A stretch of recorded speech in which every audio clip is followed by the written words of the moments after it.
Hey, you ever get in a funk where painting miniatures just isn't any fun? Well, if your response to that question is no, then you're a dirty liar. You lie.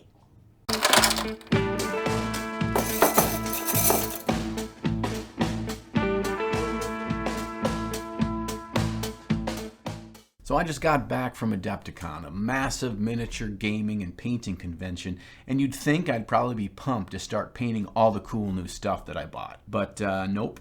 I found myself in a bit of a hobby lull, and this happens to me time and again, and I probably am not the only one out there that experiences this. Sometimes we just don't have any miniatures that really spark our inspiration, or sometimes we've just finished a big project and we don't want to go through the arduous task of starting the next one.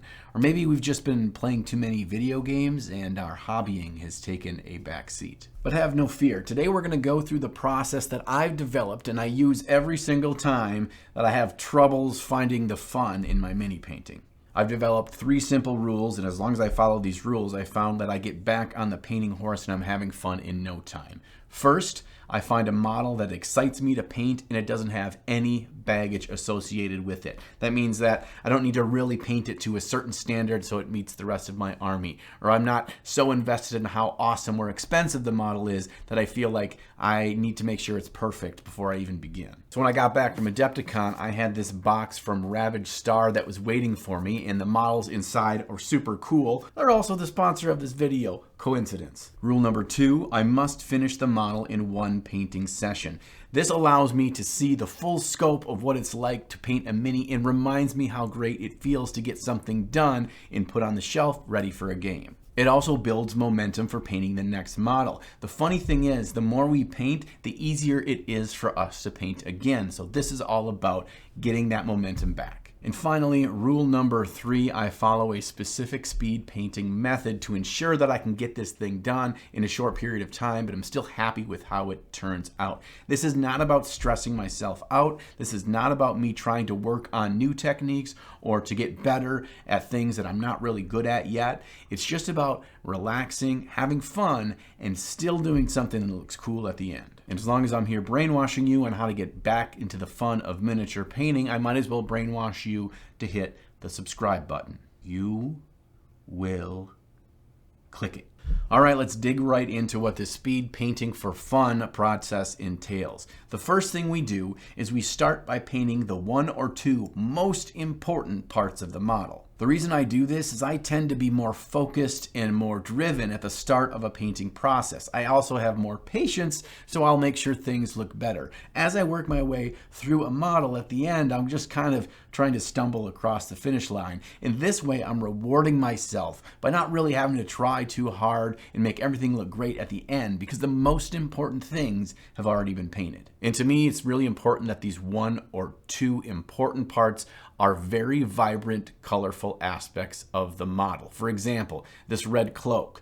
I don't want to waste time by getting perfect blends, but by starting with the 50-50 mix of this Cuttlefish Colors Magic Medium, which I've been loving lately, I can slap on the base color in everywhere but the deepest shadows. This creates a nice, thin, transparent layer. And then, when I come back in with a second coat, I don't thin the red paint at all. And it creates a really fast, smooth blend between the semi-transparent first layer and the opaque second layer. And it's really important that I build up this red and make it as vibrant as I can, because if I'm playing a game in a dimly lit basement or the local hobby store and this doesn't scream red at the tabletop, it'll just look like I'm playing with a whole set of turd marines. And while I'm doing this, I'm not trying to overthink about where every single highlight goes. By and large, if it's a raised surface, it gets some highlights. If it's a fold or an edge, it gets even more highlights. And then if it's up near the head and shoulders of the model, we want to draw the eye there, so that gets the most highlights.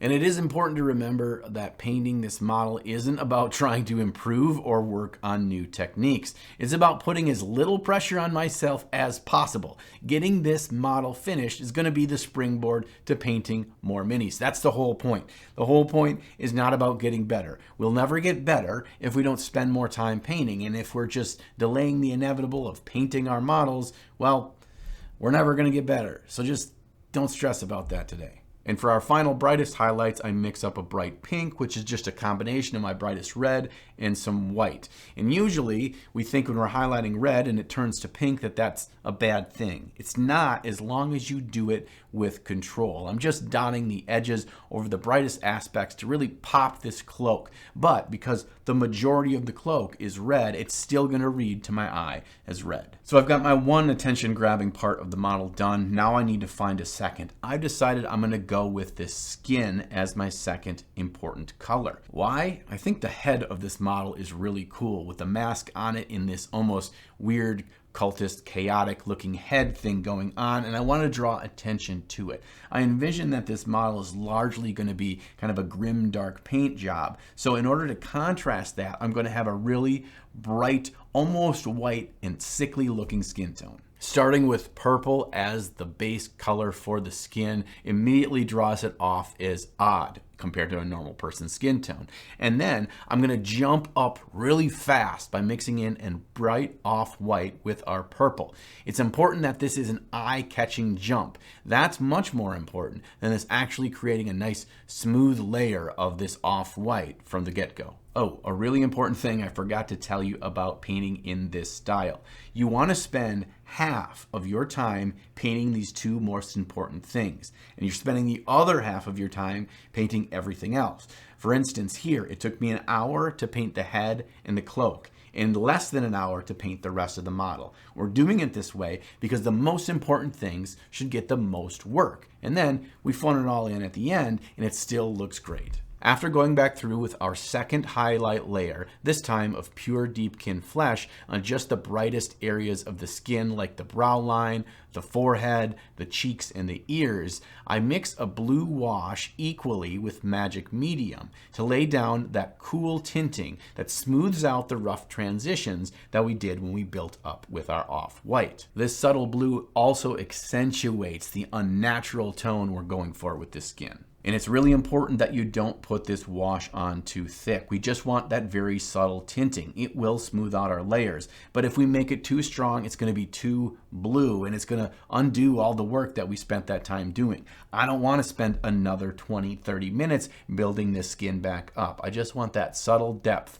of that cool tone. And after that wash is dried, I come back in once again with my pure deepkin flesh and just retouch those highlights so it's nice and bright and catches the eye. All right, I'm coming to you from the most grimdark area of my house, right next to the water heater, to tell you about today's sponsor, Ravage Star. I needed to get in character to talk about these awesome, chaotic 32mm models. Is that a rat?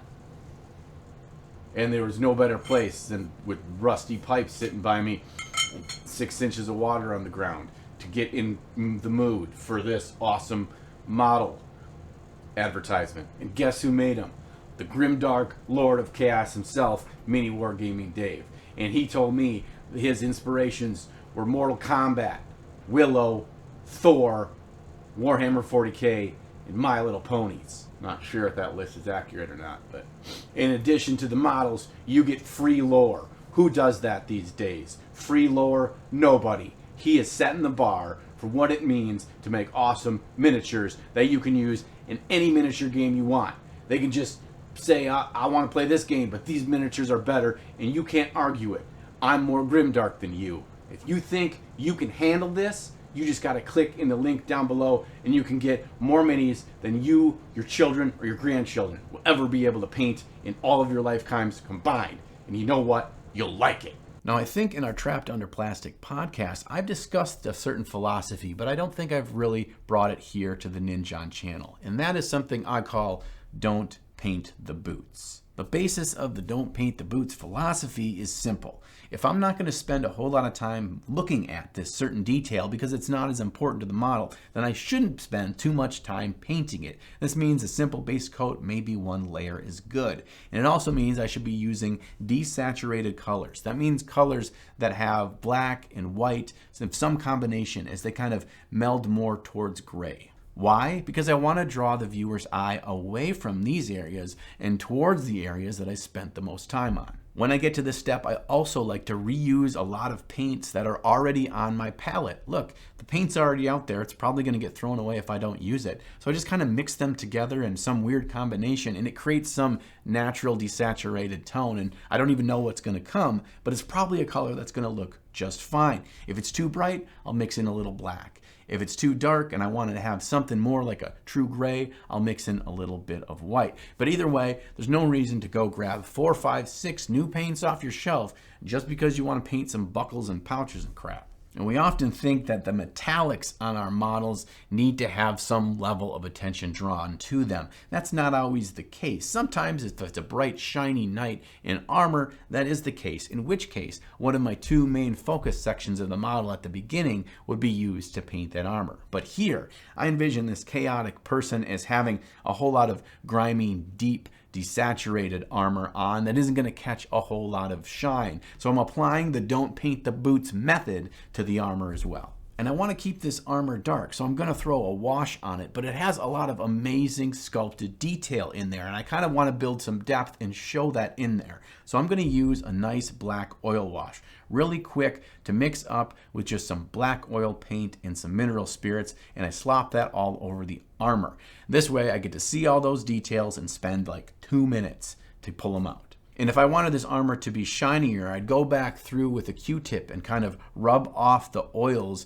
on the upward surfaces and still get the oils to lay inside the crevices. But I've got a plan to keep this pretty dark, so I'm just going to skip that step entirely. And because it's only a thin oil wash, I just throw the hairdryer on it for a few seconds and it's completely dry, and I can paint right on the top of it again with acrylic paint. Oh, one tip that I found that I really enjoy doing while I'm painting, but especially on this pulling the fun back into painting method, is I make sure I'm doing something else fun while I'm painting. So for me, I like to hang out with friends. We all like to paint together. I feel like that makes the whole painting process seem a lot more fun. But if you don't have time to get together with friends to paint miniatures, or maybe you don't have any that live near you, another option is to hang out on Twitch. I like to run Twitch streams of miniature painters just painting along and interacting with their chat, and I'll chat now and again there too, but most of what I'm doing is just having that audible community of other people painting that love painting while I'm painting. You can like talk back to them.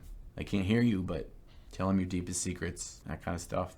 The last option of something fun that I like to do while I'm painting is listen to a podcast. There's a bunch of different podcasts that I enjoy. A great example of this is a little podcast known as Trapped Under Plastic, a podcast about miniature painting and chicken tendies, fart jokes.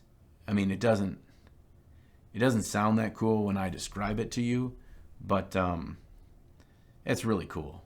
And a final quick tip of making your metallics really pop no matter what kind of metallics you're painting is to take a bright chrome paint, the brightest one you own, and just dot little edges and little corners on your model's metallics, and it gives that bright, shiny glint of where light is hitting that spot perfectly. It makes you look like you know what you're doing and that you're a much better painter and you spent way more time doing it. All right, Wham, like our cultist person here is just basically done, and the only thing that has kind of led me to question whether or not I'm finished is it's carrying what appears to be some kind of like dark future luggage, like it's on a trip somewhere, but in the luggage is some weird tentacle monster thing that's kind of coming out. I assume that this airline in space allows pets. I think you can approach this weird space luggage in one of 2 ways. You can say, all right, the model's basically done.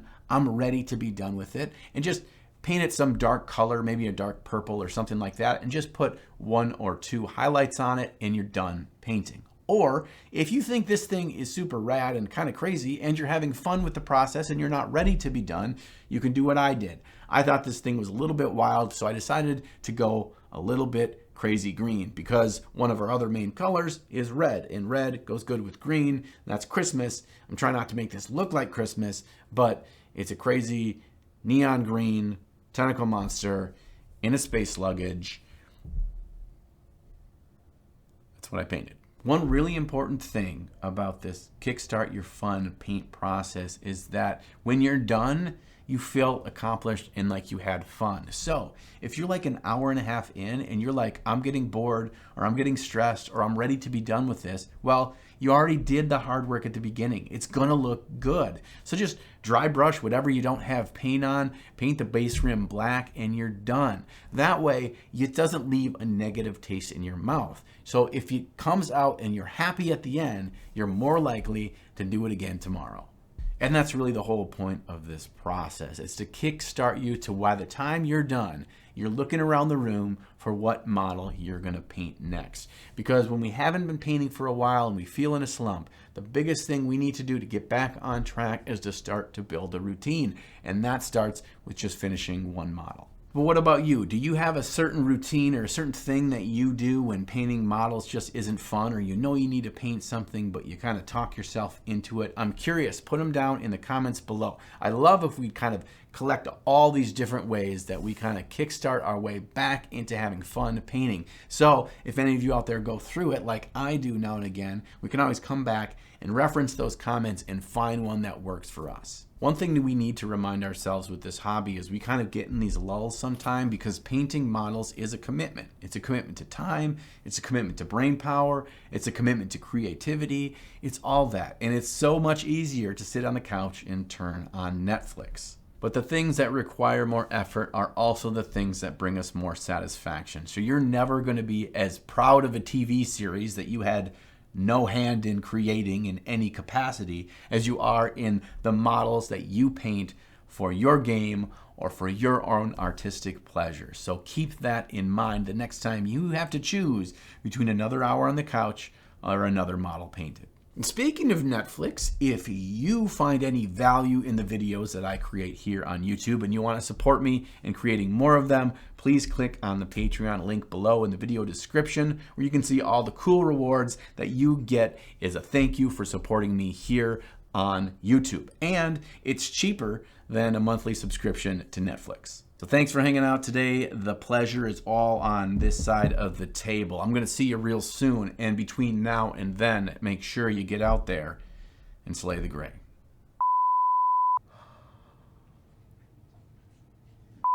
Oh, it's so foggy in here. I can't see anything. Oh, we're good. We're good. It's back. We're good. Mandalorian.